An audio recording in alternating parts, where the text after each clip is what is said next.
Hello everyone, আসসালামু আলাইকুম। কেমন আছেন সবাই? আলহামদুলিল্লাহ, আমরা অনেক অনেক ভালো আছি। দেশ এবং দেশের বাইরে থেকে যে যেখান থেকে আমার ভিডিওটি দেখছেন সবাইকে জানাই অসংখ্য ধন্যবাদ। সবার অতি প্রিয় একটা জিনিস, সেটা হলো ভর্তা। তো আজকে ভর্তা করতে যাচ্ছি। চিংড়ি মাছের মাথাগুলো আমি রেখে দিই, কারণ এই কয়েকদিন ব্লগে দেখতে পাচ্ছেন যে আমি প্রতিটা ভাজিতে কিন্তু একটু না একটু চিংড়ি মাছ দিই, যাতে ভাজিটা অনেক সুন্দর হয় এই জন্য। আর ওই যে মাথাগুলো থেকে যায় সেটা আমি প্রতিদিন রেখে দিই। ওই মাথাটা আজকে আমি বেটে নিচ্ছি। আর আপনারা ভাবতেছেন যে একবার মাছ ভাজি, একবার ভাজা, একবার বাটা এরকম দেখাচ্ছি কেন? আসলে আমি এইভাবেই করতেছিলাম। মাছটা দিয়ে সময় লাগবে বিধায় আমি এখান থেকে আবার খুব দ্রুত কাজ করার জন্য আমি এই টেকনিক অবলম্বন করি, কারণ মাছটা ভাজতে অনেক টাইম লাগবে।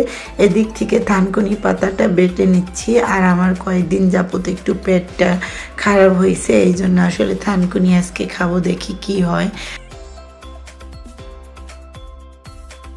এবার থানকুনি পাতা হয়ে যাবার পরে এবার চিংড়ি মাছের মাথা আবার আমি বেটে নিচ্ছি। আর পাটাটা খুব ভালো করে ধুইছি যাতে ওইটার ঘ্রাণ এটাই না আসে। আর ওদিকে আমার মাছ ভাজা কিন্তু প্রায় কমপ্লিট। এরপরে আমি আবার ভাজিটা উঠাই দিব, চুলা অফ করবো না, একটার পর একটা করতেছি থামাই দিয়ে। আসলে আমি এইভাবে কাজ করতে আমার ভালো লাগে বলতে যে অনেক দ্রুত হয়ে যায়, কারণ ওইটা করতে করতে এইটার সময়টা অনেক তাড়াতাড়ি এগিয়ে যায়। আর যদি ওইটা করে এখানে আসি তাহলে অনেক দেরি হয়ে যায়। যেহেতু আমার বাচ্চারা এগুলো কিছুই খাবে না, তাদের জন্য একটা কিছু করতে হবে।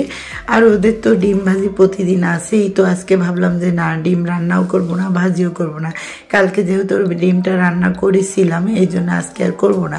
ওর জন্য আমি চিংড়ি মাছ দিয়ে ওইটা ভাজি করেছি, চিংড়ি মাছ দিয়ে আলু ভাজি। এটা দিয়ে ওরা অনায়াসে খেতে পারবে। আর আমাদের জন্য উস্তা আর আলু, অনেক দিন যাবত এই উস্তাগুলো ফ্রিজে পড়েছিল, সেই উস্তাটা দিয়ে আজকে তেলাপিয়া মাছ দিয়ে আমি রান্না করতেছি। একেবারে শুকনো শুকনো রান্না করব।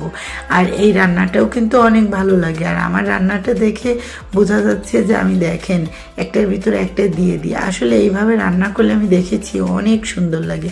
আর অনেক গুছিয়ে রান্না করার পরেও অনেক সময় দেখা যাচ্ছে তেমন একটা ভালো হয় না। তো আজকে এই 4টা আইটেম আমি রান্না করলাম। অনেক ভাত খেয়ে ফেলবো, কিন্তু আসলে এত ভাত খাই না। মনে হয় যে অনেক ভাত খাবো, কিন্তু আসলে আমি খাই না। আজ এই পর্যন্তই। সবাই ভালো থাকবেন। আল্লাহ হাফেজ।